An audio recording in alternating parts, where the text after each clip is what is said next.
안녕하세요. 침례식을 지켜봤습니다. 이것은 우리 모두 형제가 그리스도와 함께 죽었고 또한 그리스도와 함께 죽은 자 가운데서 살아났다고 하는 증인입니다.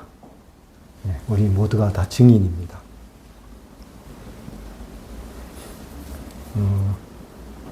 이 침례식은 성경에서 장례식에 비유하고 있습니다. 우리가 예수님의 죽으심과 합하여 죽었다가 다시 살아났기 때문입니다. 또한 침례식을 결혼식으로 비유하기도 합니다. 우리의 옛 남편이었던 율법에서 벗어났고 새 남편인 그리스도에게로 가는 예식입니다. 성경에서 잔치집에 가는 것보다 초상집에 가는 것이 낫다. 읽어보신 적 있으시죠? 잔치집에 가는 것보다 초상집에 가는 것이 낫다. 이렇게 말씀하셨는데 저는 굳이 어느 것이 더 좋다라고 따질 필요가 없다라는 생각을 합니다. 잔치집이 더 좋으냐, 초상집이 더 좋으냐, 굳이 그걸 따질 이유가 없다라는 생각을 하는 거죠.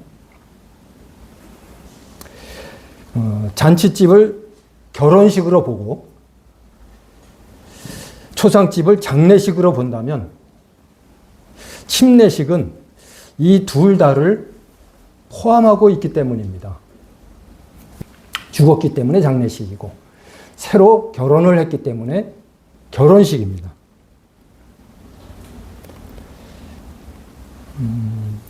여기에 참석하신 성도님들은 예훈 형제의 장례식과 결혼식이 동시에 거행되는 침례식을 지켜보신 증인들입니다. 증인들이에요. 증인들은 일정 부분 책임이 있습니다. 예훈 형제가 앞으로 주님 안에서 신앙생활을 잘할 수 있도록 기도해 주시는 것. 참 많은 경우 이 침례식 시작인데 졸업식으로 착각하는 사람들이 있는 것 같더라고요. 침례 받으면 사라져버리는 경우가 이 화정교회도 꽤 여러 있었습니다. 그건 잘못된 생각이죠. 이제 시작입니다.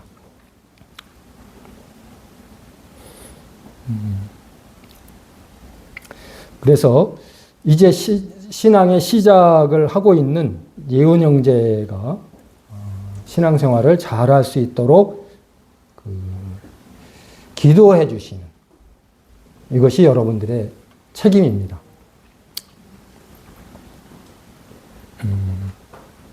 그리고 실제적인 도움을 많이 주는 것도 필요하죠.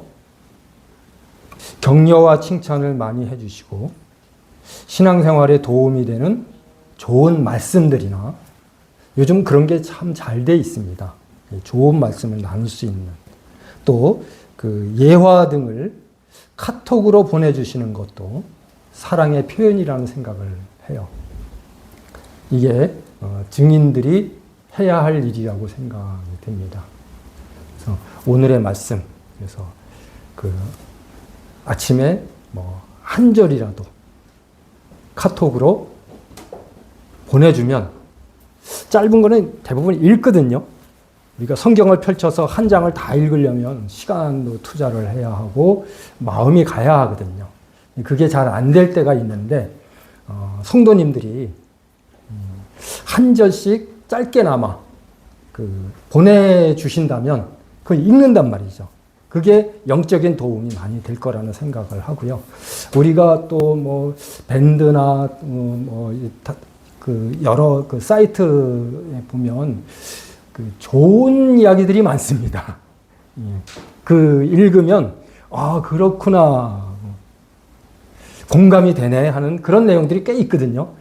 길지 않아도 좋습니다. 그런 거를 딱 복사를 해가지고 보내주면 이렇게 쉬는 시간이나 이제 혼자 있는 시간에 읽을 수 있습니다. 그런 것들이 의외로 도움이 많이 된다라는 생각을 합니다.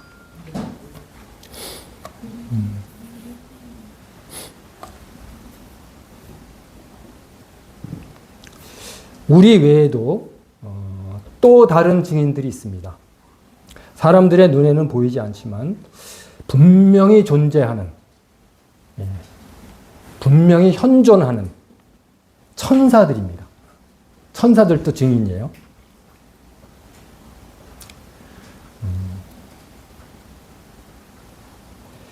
천사들은 일정 기간 하나님의 권능과 그분의 거룩하심만 알았습니다. 천사들의 한계였어요. 하나님은 참 전능하시다. 그리고 거룩하신 분이다라는 이런 부분들만 알고 있었습니다. 그 예로 하나님께서 이 세상을 창조하셨을 때 모든 천사들은 감탄하며 하나님께 영광을 돌렸던 겁니다. 그들은 천지를 창조하신 하나님의 손을 봤습니다. 주의 손가락으로 지으신 그런 찬송가도 있잖아요. 이 천지를 창조하신 하나님의 손을 봤습니다. 손에 대해서 좀 말씀을 드릴 건데요. 몸을 가진 피조물 중에서 손을 가지고 있는 존재는 사람밖에 없어요. 사람에게만 손이 있습니다. 반려동물들한테 손 줘! 그러는데 그건 잘못된 말이에요. 손이 아니라 발입니다. 손은 사람에게만 있어요. 이 손으로 하는 일이 상당히 많은데 특히 이 손가락이 예술입니다. 참 신기해요, 이 손가락. 별걸 다 합니다, 이 손가락으로. 악기 연주도 하죠, 이 손가락으로 합니다. 또 이 손가락으로 약속도 해요. 놀랍죠? 손가락으로 욕도 합니다. 제가 신용은 안 낼게요. 손가락으로 욕도 해요. 손가락으로 칭찬도 합니다. 잘했어, 굿잡 하면서 칭찬도 손가락으로 하는 거죠.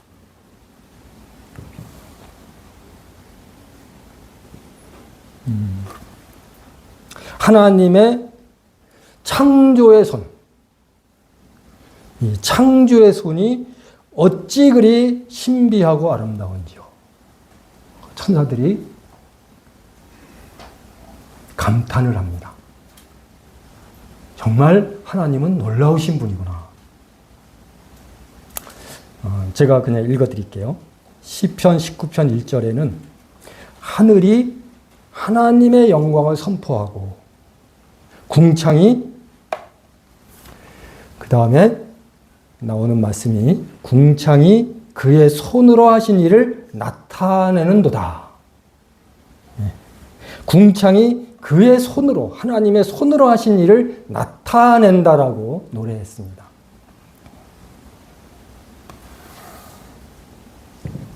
하나님의 손이 이런 일을 하셨다. 천사들은 이런 걸 알고 있는 겁니다. 모든 피조물들이 있잖아요. 피조물들이 하나님의 영광을 선포하고 그 행하신 일들을 나타냈습니다. 그리고 하나님께서 이스라엘 민족을 선택하시고 그 민족을 통해서 보이신 것도 하나님의 영광과 능력이었습니다.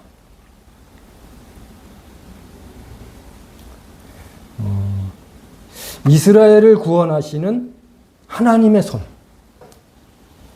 창조하셨을 뿐만 아니라 이스라엘을 구원하셨다.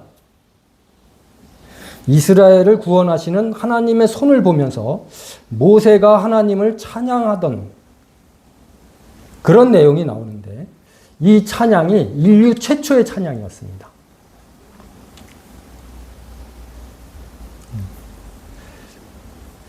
그러나 그런 표현들은 하나님의 극히 일부에 지나지 않습니다. 어저께 물 받으면서 로댕에 생각하는 사람 얘기했어요. 정말 걸작이죠. 원래 어디 있었냐 하면 단테의 신곡 중에 이 지옥문이 있거든요. 그 앞에서 이렇게 고민하고 있는 사람이 로댕에 생각하는 사람이거든요. 여러 조각들이 많은데 가장 탁월한 조각이다 해서 그것만 딱 떼가지고 따로 보관을 하는데 뭘 생각할까? 지옥문 앞에서 뭘 생각할까? 끝났다. 희망이란 없다. 나는 왜 그 사실을 몰랐을까? 지옥이 있다는 사실을 왜 몰랐을까? 지옥에서 나를 구원해 주시기 위해서 예수님이 십자가에서 죽으셨다는 사실을 왜 안 믿었을까? 고민하는 거예요. 정말 느껴지지 않나요? 그 표정을 보면 정말 진지하게 고민하고 있구나. 생각하는 게 아니라 고민하는 거예요. 희망을 품는 게 아니라 절망 가운데 있는 거예요.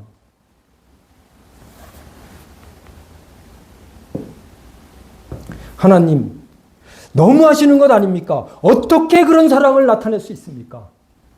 저 더러운 죄인들, 저 추악한 죄인들, 저 버러지 같은 사람들, 저런 사람들을 구원하시기 위해서 아들을 희생하시다니요.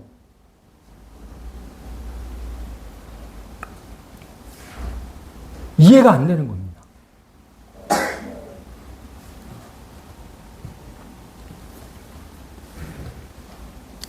그리고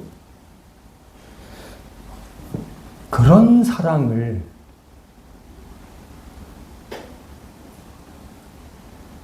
지금까지 감추어 두셨군요. 그 하나님의 사랑이 드러난 게 2000년 정도예요. 그 전에 수많은 세월들이 있었잖아요. 안 나타났어요. 예수님께서 이 땅에 성육신 하셨을 때, 하나님은 사랑이구나. 십자가에서 죽으실 때 놀라운 사랑이구나. 그때 드러난 거예요. 감추어 두셨군요. 모두가 놀라는 겁니다.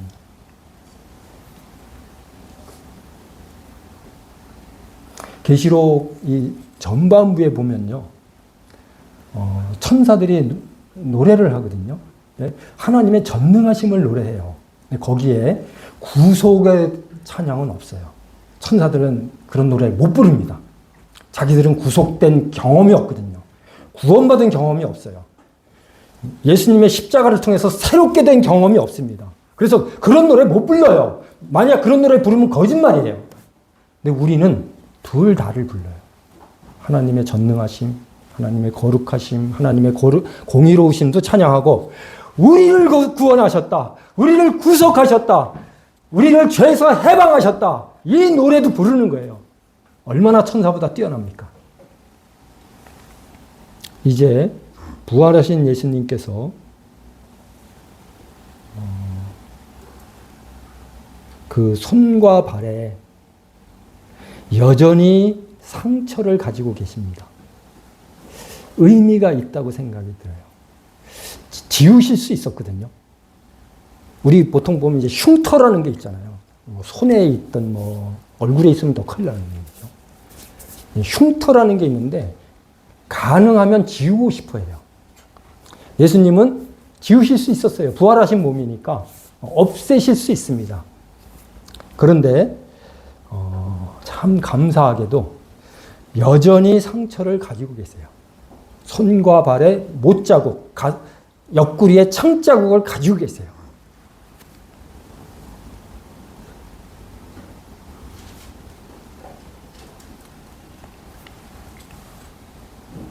천사들이 그 못자국을 보면서 찬송하며 외칩니다. 하나님은 사랑이시다. 실물 교제인 거예요. 하나님은 사랑이시다. 사랑이시다. 하늘과 궁창들이 또한 그 못자국을 볼 때마다 소리를 지를 겁니다. 하나님은 사랑이시다. 이 얼마나 놀라운 사랑인가. 피조물들을 자기를 반대하고 거역하고 원수처럼 여겼던 그들을 구원하시기 위해서 저 상처를 지금도 갖고 계십니다. 하나님은 사랑이시다. 중요한 이유는 상처를 가지고 계시는 중요한 이유는 주님의 상처난 손으로 교회를 세우시기 위함입니다. 제가 읽어드릴게요. 마태복음 16장 18절에 보면 또 내가 네게 이르노니 너는 베드로라. 내가 이 반석 위에 내 교회를 세우리니 음부의 권세가 이기지 못하리라.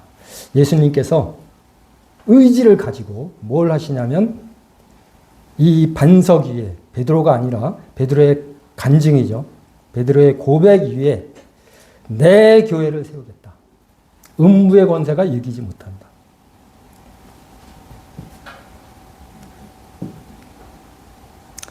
이 교회를 세우시기 위해서 상처를 가지고 계십니다.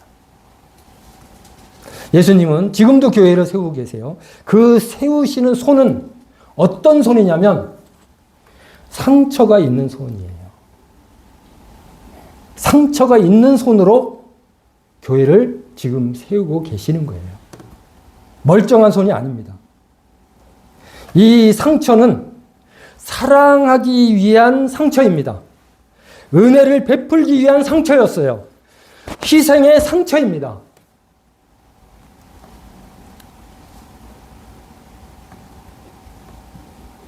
그래서 교회를 세우기 위한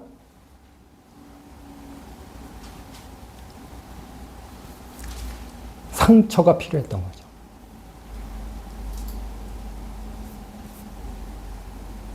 그래서 주님의 교회는 예수님께서 지금도 세우고 계시는 성전, 하나님의 거하실 처소를 세우고 계시는데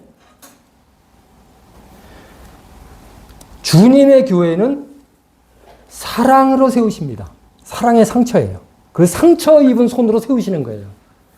희생의 손입니다. 희생으로 인한 상처가 있어요.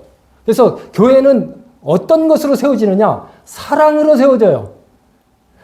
희생으로 세워집니다.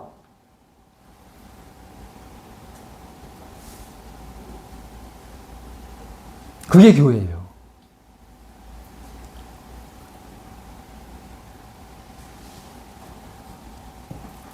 사회생활 하시는 분들은 많이 경험하실 텐데요. 세상은 자신을 세우기 위해서 다른 사람을 무너뜨려야 하는 경우가 많습니다. 자기를 세우기 위해서 다른 사람들을 무너뜨리는 일들을 참 많이 봐요. 그리고 실제로 있지도 않은 걸 막 내용을 만들어가지고 막 헐뜯고 끌어내리고 무너뜨리고 난리가 아니에요. 자기가 세움을 받기 위해서 다른 사람을 허무는 거죠. 이게 세상입니다. 그러나 하나님의 교회는 다른 사람을 세워주면서 본인도 세움을 입습니다. 좋지 않아요? 다른 사람을 세우면서 자기가 무너지는 게 아니라 신기하게도 다른 사람을 세우면 본인도 세움을 입어요. 에베소서에서 하나님께서 이제 교회를 통해서 세상의 각종 지혜를 알게 하셨다. 이런 말씀이 나오거든요. 그 각종 지혜란 무엇일까?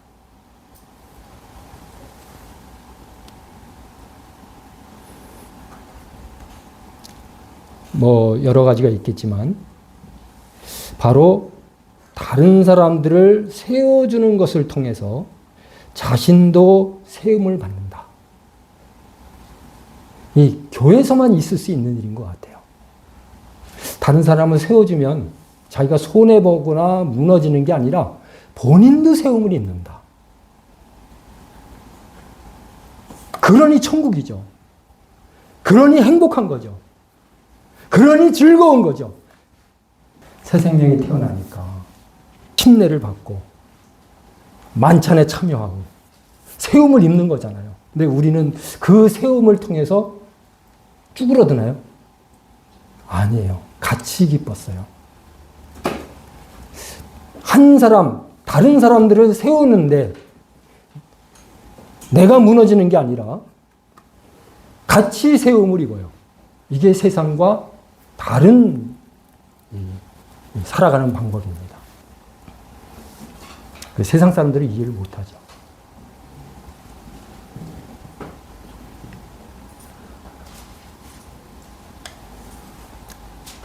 제가 그냥 정한 세 번째입니다. 예수님의 손에 난 상처. 외부로부터 오는 온갖 공격과 비난을 예수님의 상처난 손으로 막아주십니다. 참 놀라운 방패예요. 방어용 무기입니다. 외부로부터 오는 온갖 비난, 온갖 공격, 얼마나 많습니까? 우리를 무너뜨리기 위해서. 말도 못하죠. 그런 것들을 예수님의 상처난 손으로 막아주신다는 거예요. 예수님이 막아주십니다. 뭘로? 상처난 손으로. 주님은 참소자들. 원래 그 마귀의 원래 이름이 참소자예요. 참소자들에게 이렇게 말씀하십니다. 조용히 해라. 입을 닫아라. 내가 그를 위해 죽었다. 할 말이 없는 거예요. 그러면서 뭘 보여주세요? 이걸 보여주시는 거예요. 그러니까 너는 입을 닫아라. 예수님께서 복음서에서 그렇게 말씀하셨어요. 베드로야, 베드로야. 마귀가 밀가부르듯 너를 청구했다. 청구서는요, 전에도 말씀드렸지만 청구서는 뭐가 근거가 있어야 청구서가 날라옵니다. 뭐 주차 위반을 했든지 속도 위반을 하면 어김없이 청구서가 날라오죠. 근거가 있어야 청구서가 날라오거든요. 사탄이 청구서를 예수님에게 보내는 거예요. 밀가부르듯이. 그 근거는 뭐냐? 잘못한 게 있다는 거죠. 있어요. 분명히 실수한 게 있고 죄를 범한 일이 있었고 청구서를 보낼 만한 어떤 일이 있었다는 거죠. 그에 대해서 예수님께서는 어떻게 응답하시냐면 이거를 봐라. 이 상처를 봐라. 그리고 입을 닫아라. 내가 그를 위해서 죽었다. 할 말이 없는 거예요. 예수님의 그 손에 난 상처보다 더 큰 죄는 없거든요. 그것을 넘어설 만한 죄는 없거든요.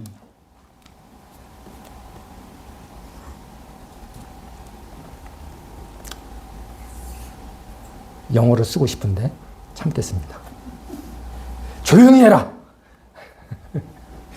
내가 그를 위해 죽었다.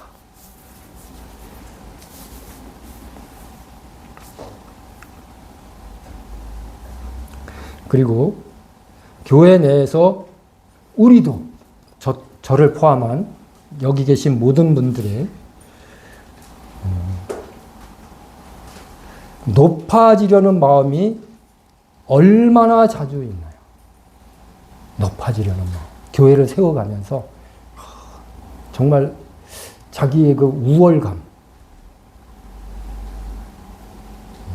높아지려는 마음 정말 많은 것 같아요.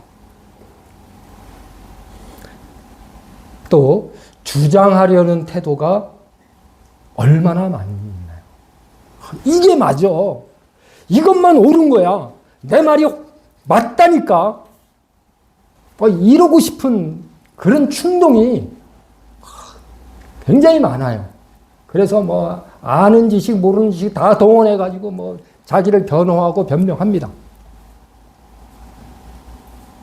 주장하려는 태도. 근데 그런 것으로 교회를 세울 수가 없어요. 이 높아지려는 마음이 많은 교회, 그런 사람이 많은 교회. 주장하려는 태도가 그런 태도를 가진 사람들이 많은 교회는 쪼개져요. 안 세워집니다. 분리가 되고 어려움을 겪어요.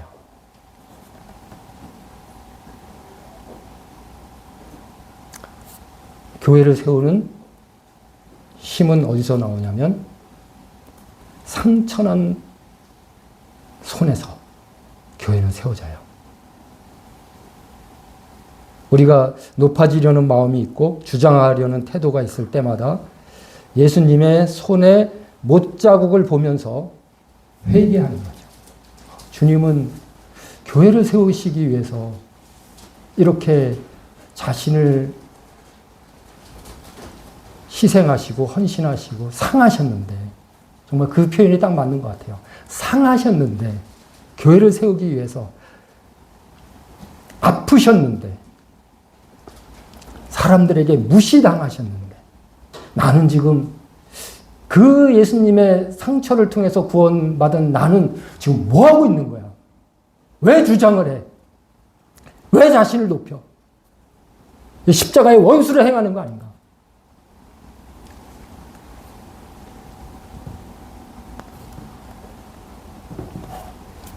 예수님의 손에 못자국을 보면서 회개하고 마음을 낮추는 겁니다. 내가 상처를 입어야 교회가 세워져요. 내가 아파야 교회가 세워집니다. 내가 높아지고 주장하면 교회가 쪼개집니다.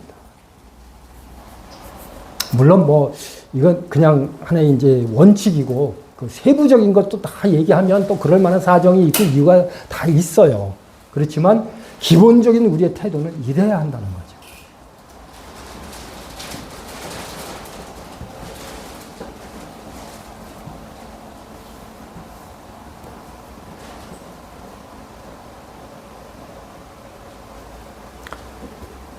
제가 어저께 김선태 형제님한테 오늘은 침례식도 있고 그러니까 말씀을 짧게 하겠습니다. 짧게 하겠습니다. 마지막으로.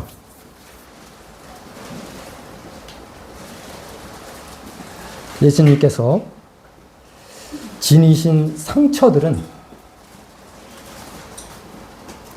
끝까지 예수님을 거절하고 대적했던 자들에게는 공포의 상처가 될 겁니다.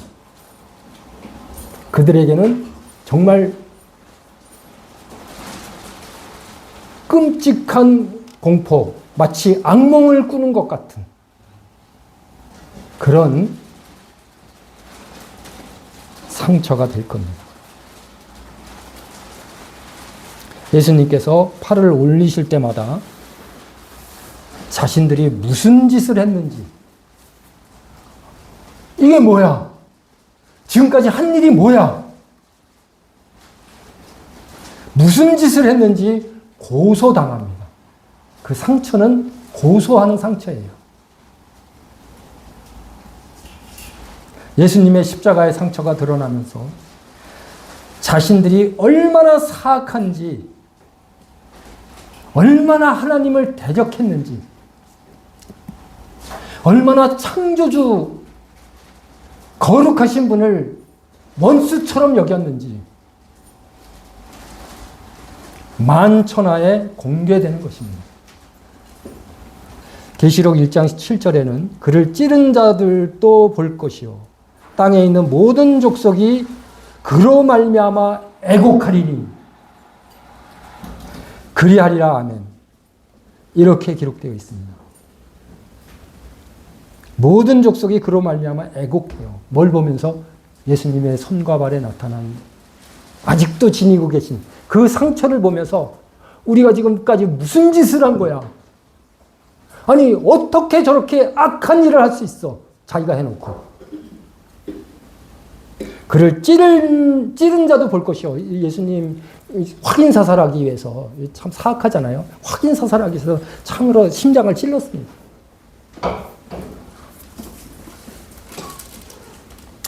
그들이 애곡할 것이다. 유대인과 이방인이 모두 공모해서 예수님을 십자가에 죽게 했습니다. 그러나 하나님께서는 그 저주의 십자가를, 하나님은 반전의 하나님이신 경우가 많아요. 저주의 십자가를 구원의 통로로 바꾸어 주셨습니다. 그렇잖아요. 십자가는 저주입니다.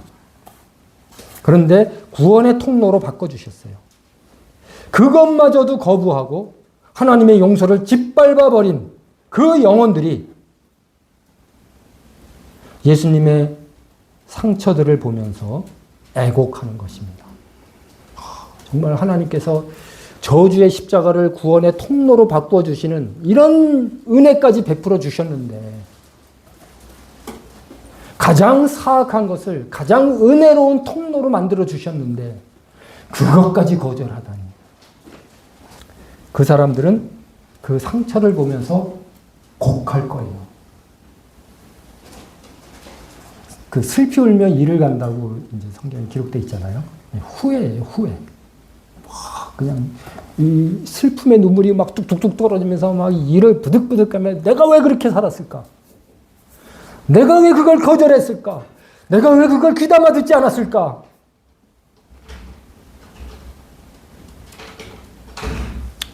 그래서 예수님의 못자국이, 창자국이 어떤 사람에게는 즐거움의 상징이 되기도 하고요. 어떤 사람들에게는 공포의 상징이 되기도 합니다. 우리는 참 감사하게도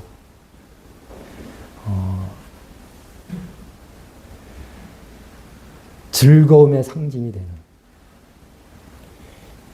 제가 강단에서 말씀을 나누면서 다는 아닙니다. 그럴 수밖에 없었어요. 근데 이제는 당당하게 얘기할 수 있어요. 다입니다. 이제 여기 계신 분들 다는 예외 없이 모두는 그리스도 안에 있고 그 상처가 즐거움의 상처입니다. 이 말 하기가 참 얼마나 긴 세월이 필요했는지. 여러분 다는, 여러분 모두는 그런 하나님의 은혜 가운데 계십니다.